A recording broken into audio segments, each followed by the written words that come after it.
的暑假，我前男友说他要去学车，没时间陪我了。我说那我也一块去学呗。他说你不行，你没有方向感，你不用学，以后老公拉着你。啊，谁还会用"拉"这个词？啊，好 low 呀！你学的是拖拉机吗？啊，大家好，我是唐湘玉。又来录节目了，非常开心。更开心的是，我前段时间去演出，有人在我演完之后表白了。啊，不是跟我啊，你怎么还松了一口气啊？就是我上场前有个男观众来问能不能加一下这个环节，他有个喜欢的人，我说我都行，但你得想好，我的内容可能不利于表白。我有点冒犯，就多少会吐槽一下男生嘛。他说没事儿，他不一样。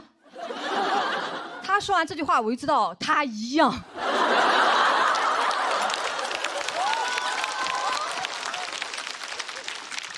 那天我刚讲完，他就窜上来了，让全场给到掌声和尖叫。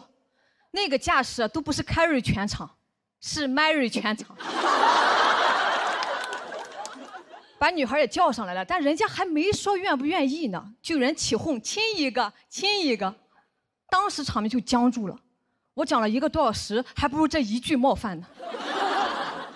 我看女孩特别尴尬，我又看男孩下不来台，他就不下台。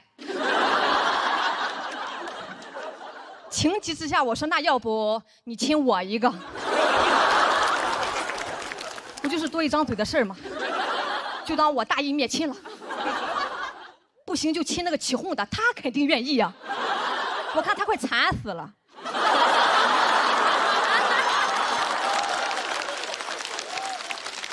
对吧？跟谁过不是过呀？哎呀，磕死我啦！我已经5年没有亲过嘴了，说出来又如何？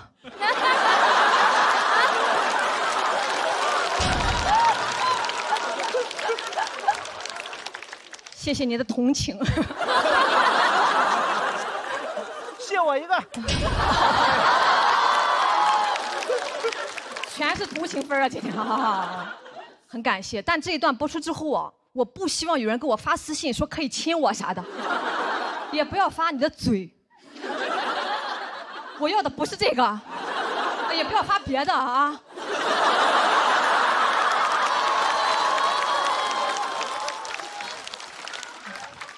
说不清了，说不清了，就是不用同情我，我也谈过恋爱的，有喜欢的我也会追，但是我追上了，我又想超过他，很容易就超过了。研2的暑假，我前男友说他要去学车，没时间陪我了，我说那我也一块去学呗。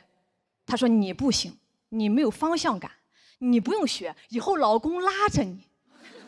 啊，谁还会用"拉"这个词？啊，好 low 呀！你学的是拖拉机吗？以后是啥时候你科目2挂2次了？以后在这个驾校里拉着我吗？你许我朝朝暮暮，我陪你陡坡起步。到科目3更不得了了，晚上打电话就是给我讲发动机、仪表盘。那段时间我舍友都以为我谈了个飞行员。我本来我就严重的晕车，听不了这些，听都很想吐。可把我前男友担心坏了，担心我以后吐他车上，说以后坐他的车我得空腹，我就知道跟着他得饿肚子啊。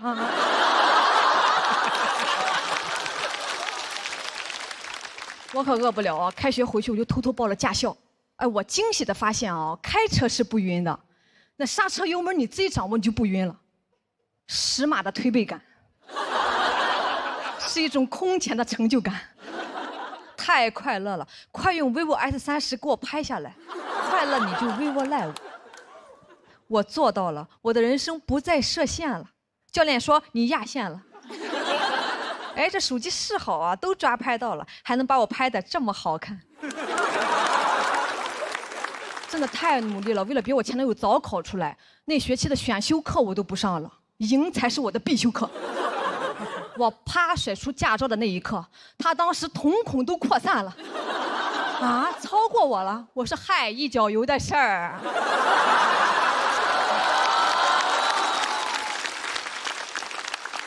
好的爱情会让人变成更好的自己呀。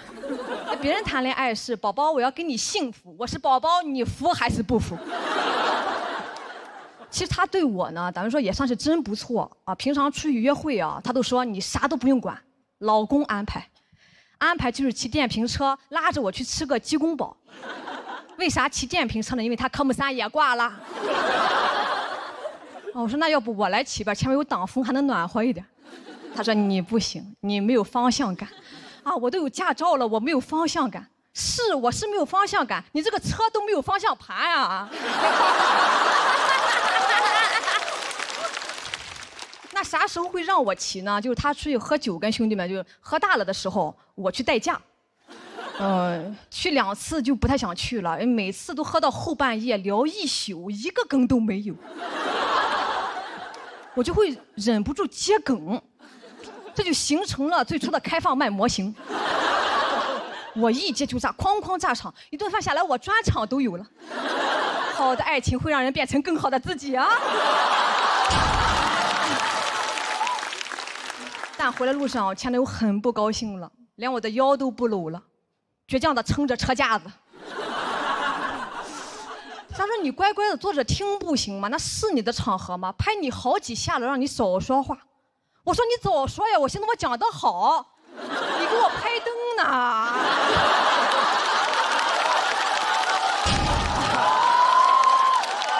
这才是拍灯啊！很快我就提分手了，他很难过，说从外形啊各种表现来看，满分10分，他朋友们给我打了5分，但他依然很爱我。我说你要真的很爱我，你就不会跟我说这个，因为我朋友们给你打了不及格，我都没好意思跟你说。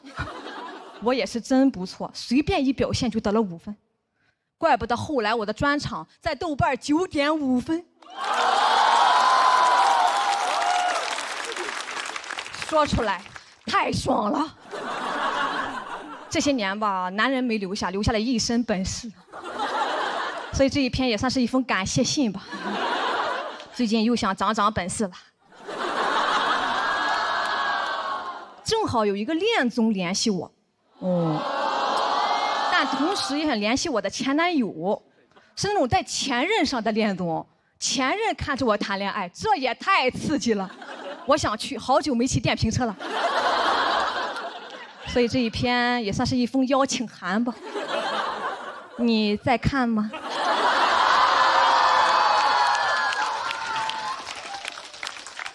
想火吗？驾照考出来了吗？啊，虽然做不成情侣，咱们做同事也可以啊。姐拉着你，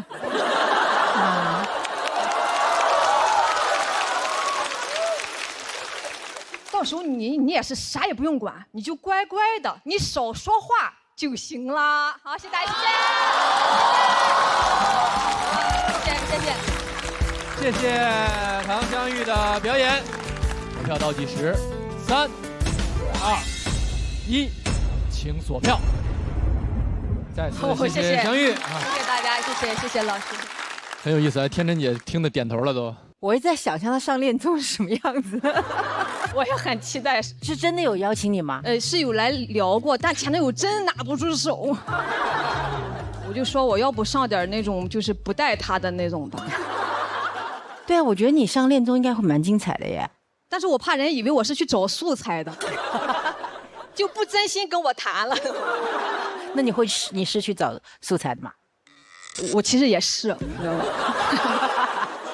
我觉得什么都可以是一个好素材，但我也觉得能去谈一谈也挺好的。其实我说5年是说少了，怕说到了你们笑话我。你7、8年没有那个什么，确实是寡了很多年了，我已经。那除了王嘉尔，你还喜欢什么样的呢？这个事儿能把王嘉尔放在这儿吗？王嘉尔有驾照没有？我喜欢像他那样的人，很积极，很有能量，然后也很善良，很温暖的那种人。也得帅，帅是必须的。可以不善良不温暖，必须得帅。哦，这么快就推翻了？我帅，我听懂了。但确实，今天像无论刚刚小鹿的开场，包括刚刚唐湘玉这个也是开场表演，其实大家都在尝试一些新的话题。对。其实你写这个会在意，比如说他会看到吗？或者是你们的共同朋友或者怎么样？其实我融合了好几个，我模糊了一下时间线，啊，不要对号入座，但其实他心里都知道我说的是谁。现在有好几个人在反思，是吧？对，所以说哪个陪我上恋综都可以。我是觉得就是我很久没有这些体验了嘛，我其实有时候也是可能觉得有一个伴儿，大家一起去吃吃喝喝也挺好的。但是这个伴儿吧，我发现我的闺蜜们都完全能承担了这个角色的，就越来越不需要了，越来越寡了。然后自己平常也特别忙，我没办法给到对方情绪压力，什么早安晚安呀，谁搭理你早安晚安？我没时间跟你说早安晚安呀，我很忙的。我很喜欢他很大方的把自己想要赢和好胜心表达出来，因为我觉得越这样你就会越有勇气，且会有更多姐妹看到，我们会一起有勇气。是的，这是一个有勇气的晚上。对，谢谢，谢谢。是我确实是我没有避讳过想要赢这个事情啊，但是我是觉得，但是我这个胜负欲，我发现在亲密关系中格外的明显。我老是想比过我的男朋友，不知道为什么。我喜欢他的时候，他也是很优秀的，有让我崇拜的地方啊。但是我发现他崇拜的点呢，其实我也能做到。我一旦做到之后，我就觉得下头。我突然觉得脱口秀可以为搞笑女谋一个非常好的前程，既能挣钱，又有事业，还能散发自己的魅力。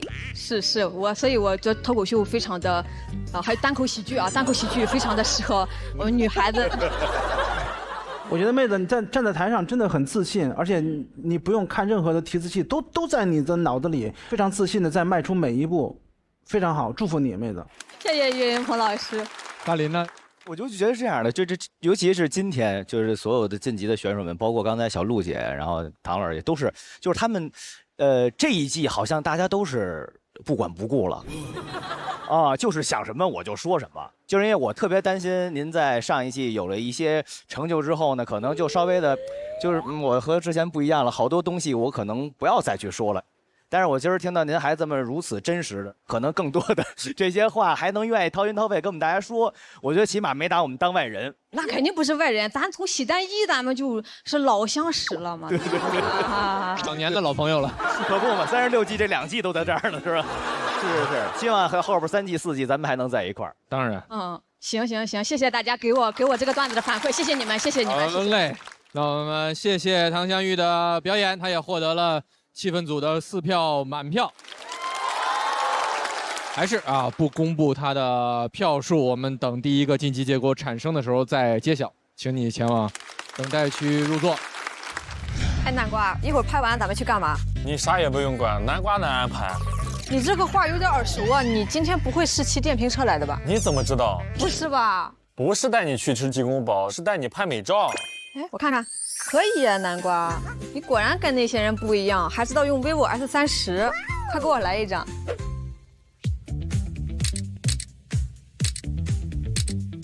怎么样？满分10分，你打几分？哎呀，打什么分呀？拍出我的快乐最重要，快乐你就 vivo Live。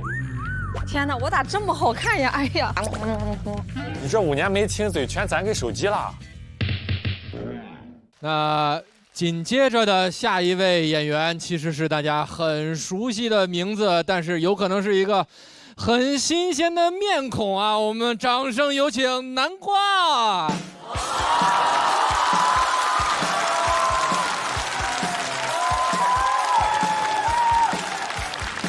Hello，很多朋友，Hello，朋友们大家好，我是南瓜。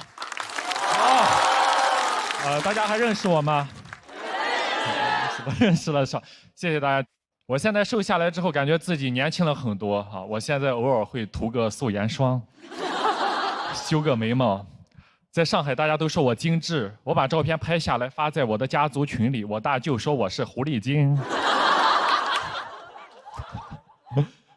然后我去年上完节目没挣到什么钱，但我真的见了很多世面，比如在活动上知道王一博是真的帅，刘亦菲是真的美，这些都是我听唐湘玉说的。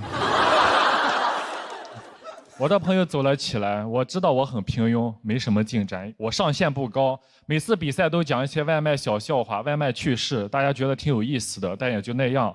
我没谈过恋爱，没有上过班，大家最有共鸣的职场爱情我都讲不了，每次得不了高票，我都有点怀疑自己要不要坚持下去。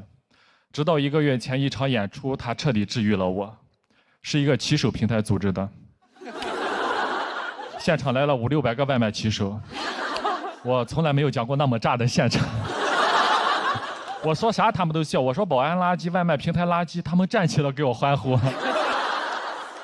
那天给我台上讲出幻觉来了，我说今天这个舞台谁过来都不行，付航过来都打不过我，他来了都得被打，一个保安怎么拦得住500多个骑手？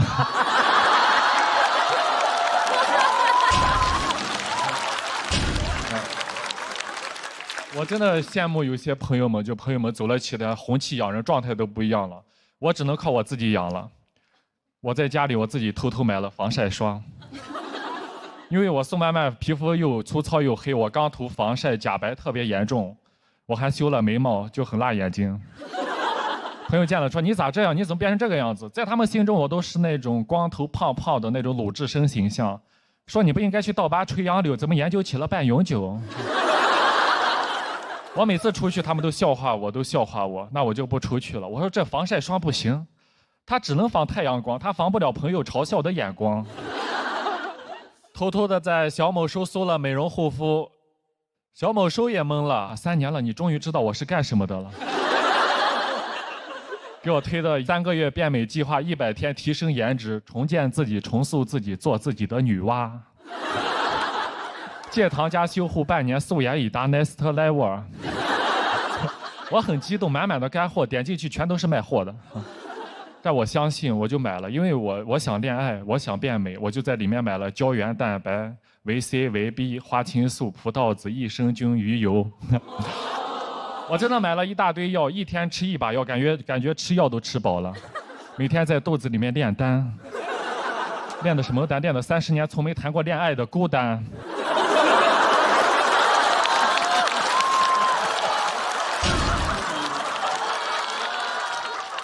说出来如何？我身边的朋友很优秀，对吧？他们优秀，那我也提升自己，我就去健身房报了课。去健身房器械特别的多，我不知道练什么，我就问教练，我想减肥练哪个？教练说我们这边有这个爬楼机、跑步机，其实挺有用的。我说啊，爬楼和跑步要是有用的话，那我还不如去外面接单吧。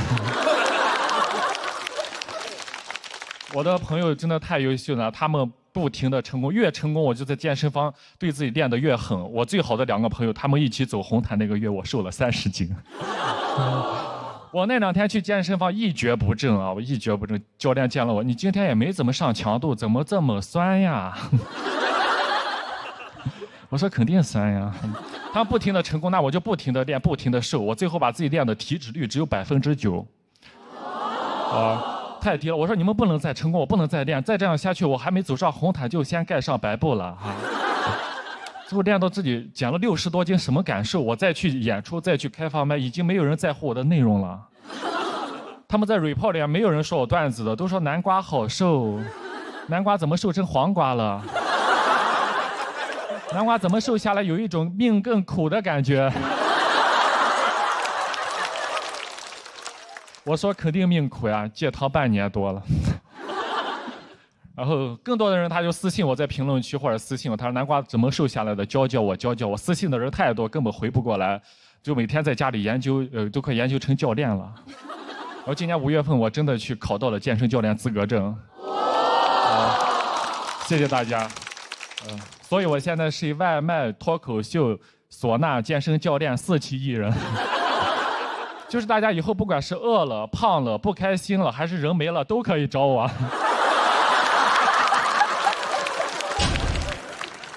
所以我现在呀，我就是全能南瓜。谢谢大家，祝你们开心。谢谢全能南瓜。投票倒计时，3、2、1，请锁票。谢谢南瓜，谢谢。哎，要不保安先回应一下他对你的讽刺？我其实说实话，你说什么花青素什么那些，我完全我都不知道，我完全没听懂。但我就听一个炼丹，我就觉得这肯定得炸，就是那个东西。好了，不幽默。确实，前面的几轮也一直在聊这个瘦身爆改的这个经历，确实是半年内最大的事情，对不对？对对对。几位听的也是，哎，你们好像拍的点各不一样，我印象中，天真姐是拍在哪儿？就是一个保安跟50个骑手，那个画面一下就出来了。500。啊，对，500个骑手。我觉得你最后点题的那个全能南瓜我蛮喜欢的，就是唢呐呀，然后这个健身教练呀，包括骑手还有骑手。对，脱口秀就是这个点，我倒觉得可以展开来讲一下。比如说，因为你是一句话带过的嘛，怎么变成健身教练？就我觉得这个东西反而是可以稍微展开讲一下的，可能会让整个结构更好一点。因为我觉得有点过多的篇幅放在了这个变瘦之后的一些感受上面，因为这个前2期其实已经讲的比较多了。我会觉得如果再加强一下这个内容，可能会更完整一点。好的，再写了。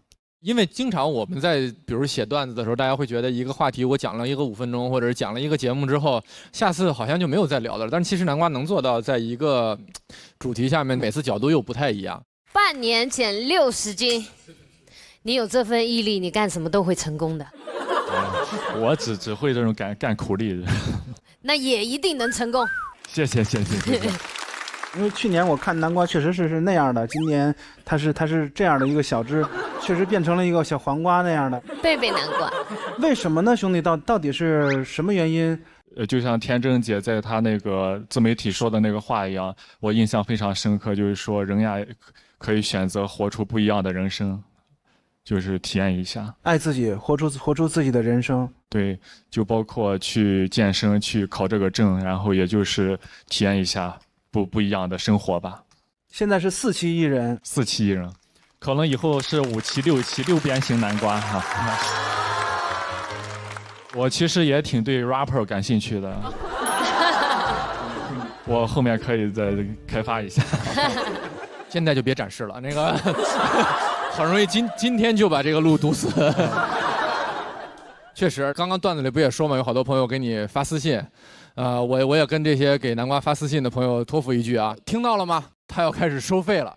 要是实在有健身方面的问题需要解答，可以去问夸克。有问题找夸克，是你可以免费咨询的 AI 健康专家，直接带你 next level。好，那我们谢谢南瓜的。